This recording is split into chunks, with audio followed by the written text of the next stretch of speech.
بسم اللہ الرحمن الرحیم۔ السلام علیکم دوستو، امید ہے آپ سب خیریت سے ہوں گے۔ صبح ناشتے سے پہلے آدھا گھنٹہ چہل قدمی کرنے سے زندگی کا آدھا گھنٹہ بڑھ جاتا ہے۔ کپڑے مکمل طور پر سکھا کر پہننے چاہیے۔ گیلے کپڑے پہننے سے یورک ایسڈ کی بیماری ہو سکتی ہے۔ واش روم میں موبائل کے استعمال کرنے سے گریز کریں۔ جو لوگ واش روم میں موبائل استعمال کرتے ہیں ان کو بھولنے کی بیماری لگ جاتی ہے۔ رات کو وضو کر کے سونے سے برے خواب نہیں آتے۔ جس گھر میں کھجوریں پڑی ہیں اس گھر سے مصیبتیں دور رہتی ہیں۔ غسل کے بعد فوراً دھوپ پہ نہیں بیٹھنا چاہیے، اس سے جلد پر دانے نکل سکتے ہیں۔ جو لوگ سردیوں میں جرابیں پہن کر سوتے ہیں ان کی عمر کم ہو جاتی ہے، کیونکہ اس سے پاؤں کو ہوا نہیں لگتی اور انسان اندرونی بیماریوں کا شکار ہو جاتا ہے۔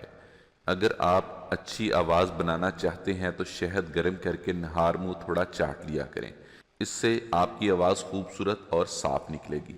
جو لوگ سونے سے پہلے واش روم نہیں جاتے بڑھاپا ان پر جلدی آتا ہے۔ جو عورت منہ پر زیادہ غصہ رکھتی ہو وہ دل کی صاف ہوتی ہے۔ مچھلی کا تیل سر پر لگانے سے بال گرنے بند ہو جاتے ہیں۔ لہسن کھانے سے دل کو طاقت ملتی ہے۔ شکرکندی بھون کر کھانے سے جسم خوبصورت ہو جاتا ہے۔ اگر آپ کو سوتے وقت اچھے خواب آتے ہیں تو سمجھ جائیں کہ آپ کے گھر میں کوئی نہ کوئی خوشی آنے والی ہے۔ جو شخص کھانا کھانے کے بعد انگلی کو چاٹتے ہیں ان کا رزق بڑھا دیا جاتا ہے۔ نماز پڑھتے وقت اگر برے خیالات آتے ہیں تو سمجھ جائیں شیطان آپ پر حاوی ہو چکا ہے۔ اگر نہانے کے بعد ناف پر تیل لگا لیا جائے تو سردی کا اثر بالکل نہیں ہوتا۔ زیادہ دیر آگ سیکنے سے جلد کی بیماریاں ہو جاتی ہیں۔ جو لوگ دوپہر کے وقت چائے پیتے ہیں ان کا دماغ تیز ہوتا ہے۔ کچے انڈے کی زردی سر پر لگانے سے بال گرنا بند ہو جاتے ہیں۔ اگر آنکھوں کے آگے اندھیرا آتا ہو تو نہار منہ سرما آنکھوں میں ڈالنے سے آنکھیں ٹھیک ہو جاتی ہیں۔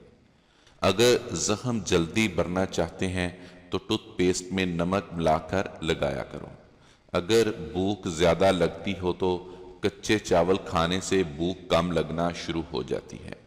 اگر کھانا کھانے کے بعد سستی محسوس ہونے لگے تو 2 کھجوریں کھا لو، پورا جسم حرکت میں آ جائے گا۔ بار بار پیشاب آنے کا مسئلہ ہو تو سیب کے چھلکے کھانے سے یہ مسئلہ حل ہو جاتا ہے۔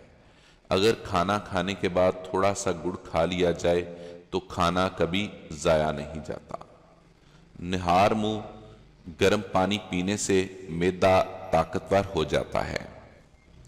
جب بھی کوئی چکنائی والی چیز کھاؤ تو 2 قطرے لیموں کا رس چاٹ لیں، اس سے وہ جلدی ہضم ہو جائے گا۔ جن کی صبح جلدی آنکھ نہیں کھلتی وہ رات کو سر کے پاس مالٹے کے چھلکے رکھ کر سویا کریں، صبح آنکھ جلدی کھل جائے گی۔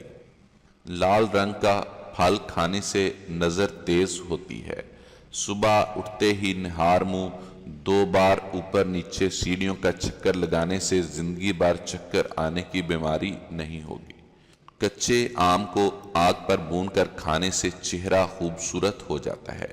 جسم کے کسی بھی حصے میں درد ہو تو نماز پڑھنے کے بعد ایک بار ہاتھ درد والی جگہ پر پھیر دیں، درد سے آرام آ جائے گا۔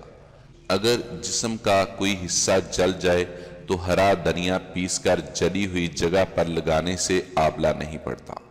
اگر سبق یاد نہ ہو رہا ہو تو ایک بار اس سبق کو لکھ لو اور پھر یاد کرو، زندگی بھر وہ سبق آپ کو نہیں بھولے گا۔ جن کی نکسیر پھوٹتی ہو ٹوتھ پیسٹ کی خوشبو سونگھنے سے نکسیر بند ہو جاتی ہے۔ اسکول جاتے وقت کھانا کھانے کے بعد 1 چٹکی نمک چکھ لیا کریں، سارا دن ذہن کمپیوٹر کی طرح چلے گا۔ جس لڑکے یا لڑکی کا قد بڑا نہ ہو رہا ہو اسے ہرن کا گوشت کھلا دیں، دنوں میں قد بڑھنے لگے گا۔ جوانی میں میٹھی چیزیں کھاتے رہنے سے بڑھاپے کے وقت کمزوری نہیں آتی۔ لیموں کا چھلکا چبانے سے بد ہضمی کا مسئلہ حل ہو جاتا ہے۔ حضور صلی اللہ علیہ وآلہ وسلم نے ارشاد فرمایا، اپنے بھائی کے سامنے تمہارا مسکرانا تمہارے لیے صدقہ ہے۔ تمہارا بلائی کا حکم دینا اور برائی سے روکنا صدقہ ہے۔ بھٹک جانے والی جگہ پر کسی کو راستہ دکھانا صدقہ ہے۔ پتھر، کانٹا اور ہڈی کو راستے سے ہٹانا صدقہ ہے۔ اپنے ڈول سے بھائی کے ڈول میں پانی ڈالنا تمہارے لیے صدقہ ہے۔ ثواب کی نیت سے اپنے اہل و عیال پر خرچ کرنا بھی صدقہ ہے۔ اچھی بات منہ سے نکالنا بھی صدقہ ہے۔ ہر قدم جو نماز کے لیے اٹھتا ہے وہ بھی صدقہ ہے۔ سب سے افضل صدقہ آپس میں صلح کروانا ہے۔ ہر ملنے والے شخص کو سلام کرنا بھی صدقہ ہے۔ پسند آئے ثواب کی نیت سے صدقہ جاریہ کے لیے شیئر بھی کر دیں۔ دعاؤں میں یاد رکھیے گا۔ اللہ حافظ۔